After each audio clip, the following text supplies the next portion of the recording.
45 साल पहले क्या हुआ था ये जानना बहुत जरूरी है। पेपर करेंसी अचानक बंद कैसे हो गई? मुझे इन सब बातों का पता लगाने के लिए इतिहास में जाना होगा।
यस, यही है वो इंसान जिससे मेरे सवालों के जवाब मिल सकते हैं।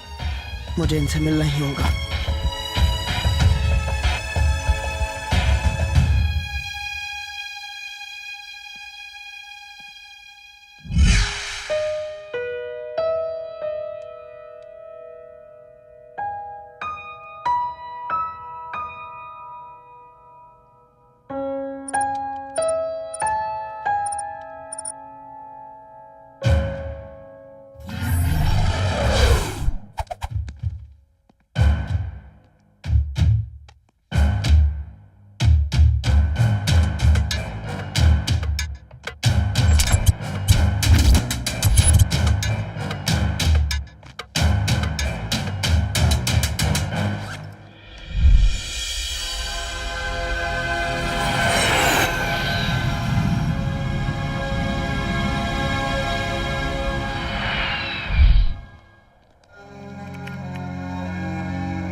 Sir, I am so glad to meet the father of cryptocurrency. गलत। The father of cryptocurrency is Satoshi Nakamoto, और ये बात तुम भी जानते हो। ओह, बहुत खूब। आपके इंटेलिजेंस की दाद देनी पड़ेगी। आप आज भी उतने ही स्मार्ट हैं। आमतौर पर तुम इन्वेस्टिगेटर्स, जर्नलिस्ट किसकी तारीफ नहीं करते। क्या चाहिए बोलो। आपसे बातों में कोई भी नहीं जीत सकता। मुझे कुछ डाउट्स हैं और इसलिए मैंने उन पर रिसर्च किया। उसी सिलसिले में मैं आपसे मिलने आया हूं। पेपर करेंसी कैसे खत्म हुई? IMF और वर्ल्ड बैंक क्यों बंद हो गए?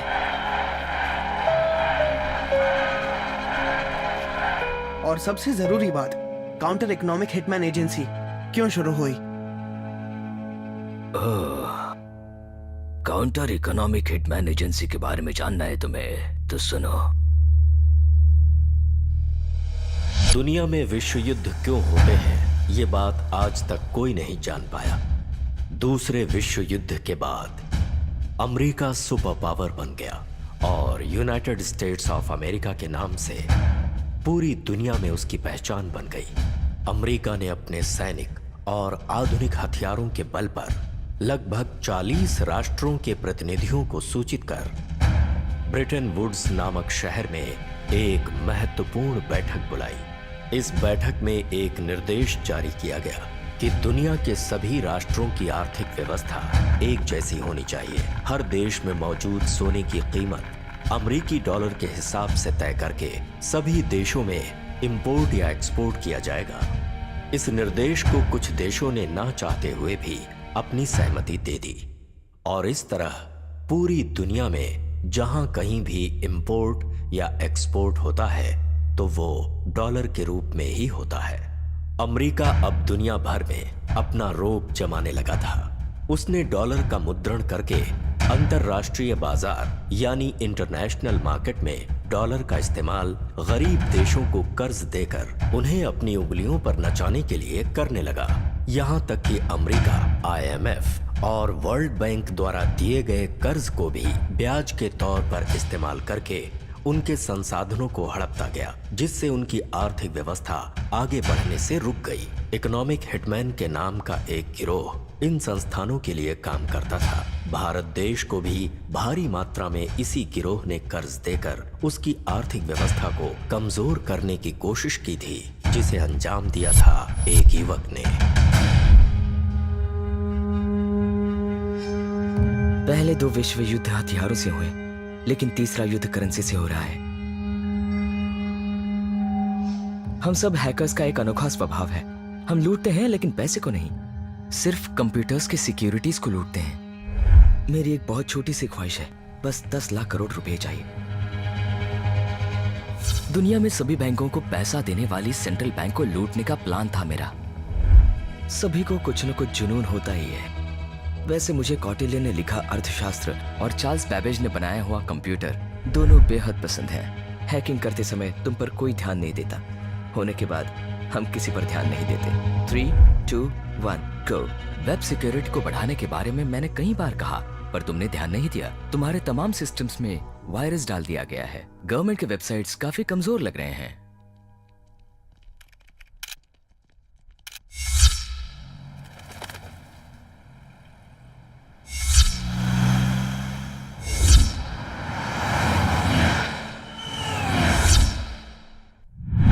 यस सर, इस बार भी मनी इन्वेस्टमेंट कहकर गवर्नमेंट से मैं रिक्वेस्ट करूंगा। श्योर सर, क्रिस्टीना से बात करके मैं संभाल लूंगा sir.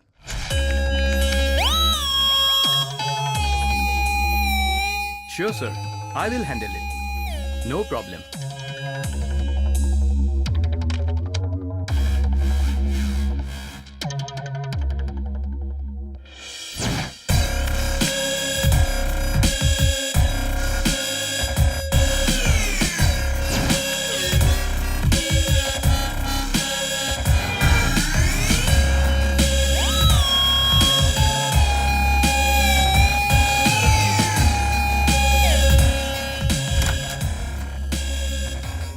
Good morning sir. Good morning. I am Firoz Merchant, हाँ। रॉ एजेंट। यस। और ये Ramaiah, assistant director of CBI, proposed by central minister. Okay. अगर मैं इस सीट पे बैठा हूं तो इतना तो मालूम होगा ही। बोलिए क्या बात है? हैकिंग क्राइम के बारे में आप जानते ही होंगे सर। हाल ही में सभी गवर्नमेंट साइट्स को हैक किया गया था। ऑफ कोर्स, मैंने भी सुना इस बारे में। हमारे रिसेंट इंफॉर्मेशन के हिसाब से RBI साइट को भी हैक करने की संभावना है। इसी बात को लेकर इट्स ऑल राइट, हमारे पास हाईली टेक्निकल फायरवॉल सपोर्ट है। प्लस ये हैकिंग के प्रॉब्लम्स हमारे लिए नई बात नहीं है। We are not a normal bank man, we are RBI। यही मैं भी सोच रहा था, लेकिन हमारे फिरोज साहब न जाने क्यों घबरा रहे। ओके सर, ओके, हम फिर मिलेंगे। Nice meeting you. Nice meeting you sir. Same here. See you again. Ramaiah sir, इस फोन को जरा अनलॉक कर देंगे? सर सेलफोन पासवर्ड को अनलॉक करने के लिए हमें 4 डिजिट्स चाहिए। हर एक डिजिट 0 to 9 तक 10 नंबर्स। 10 into 10 into 10 into 10 यानी 10,000 ऑप्शन ट्राई करने पर इस पासवर्ड का पता लग जाएगा। छोटा सा एल्गोरिदम है, थोड़ा सा टाइम लगेगा सर। इतने छोटे से कोड को डीकोड करने के लिए आपको एल्गोरिदम चाहिए, लेकिन अंदर जिस हैकर की मैंने बात की थी वो कॉम्प्लेक्स एल्गोरिदम यूज करते हैं। इस बात को सब लोग बहुत लाइटली ले रहे हैं, और ये चीज आतंकवाद से भी ज्यादा खतरनाक है। आने वाले समय में ये साइबर क्राइम सबसे बड़ा क्राइम होने वाला है। ऑलरेडी उसका प्रोसेस भी शुरू हो चुका है। वो कौन और क्यों करने वाला है इसका पता लगाना होगा। चलिए, let's go to CCC lab. Okay okay sir, let's go.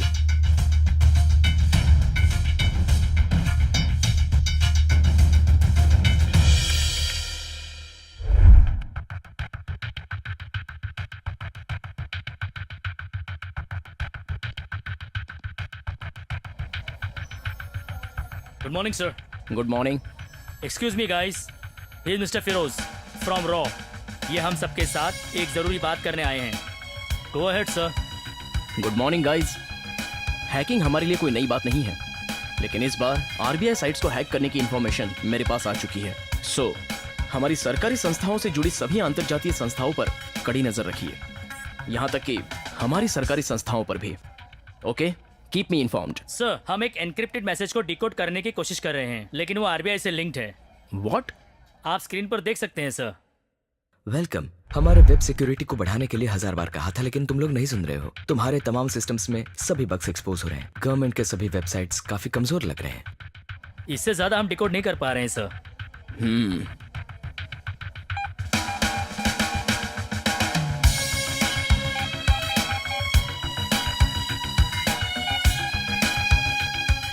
Sir, ये क्या हो रहा है? ये डरने का वक्त नहीं है, बल्कि गहराई से सोचने का वक्त है। We have to do something before it's too late. नहीं, हमारे पास 7 लेयर प्रोटोकॉल है। ये दुनिया में सबसे बेहतरीन है, स्पेशली हैकिंग को रोकने के लिए हम पूरी तरह से सक्षम हैं। फॉर एग्जाम्पल, सबसे पहला लेयर,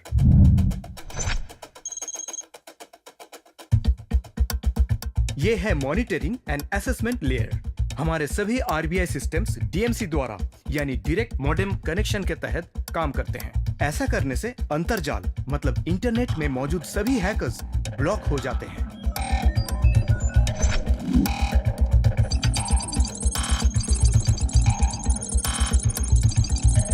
अब दूसरा लेयर, यह है पॉलिसीज एंड कंट्रोल लेयर। हमारे सभी आरबीआई सिक्योरिटी पॉलिसीज को आईआईटी के साइबर एक्सपर्ट्स द्वारा डिजाइन करवाया गया है।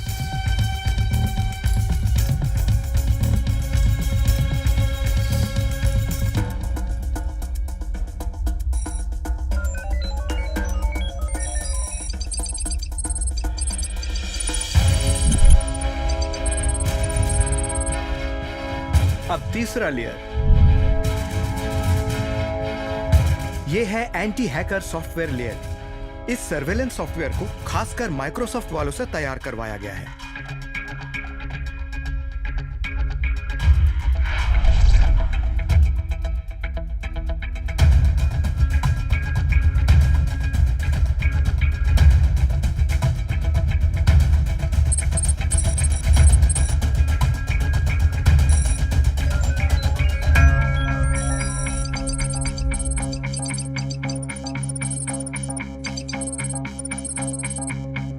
अब चौथा लेयर,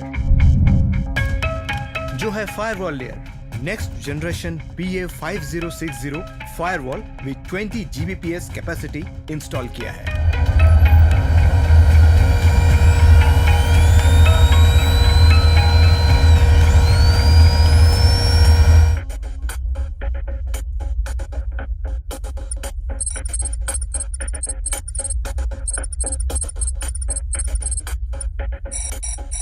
लेयर नंबर 5, इसे कहते हैं ऑथेंटिकेशन लेयर। इसमें केवल आरबीआई अधिकारी और उससे जुड़े जोनल बैंक मैनेजर्स ही अपनी आईडी लॉगिन कर सकते हैं।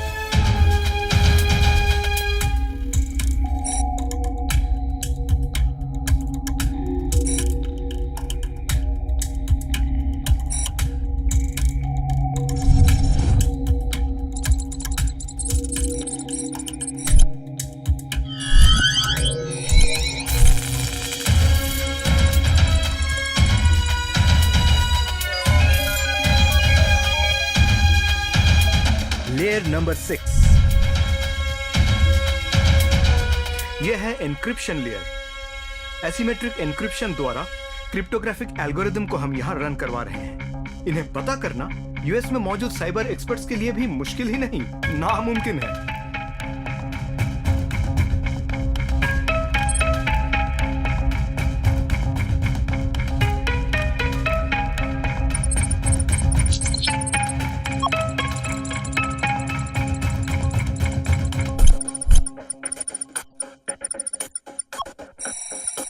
Layer number 7,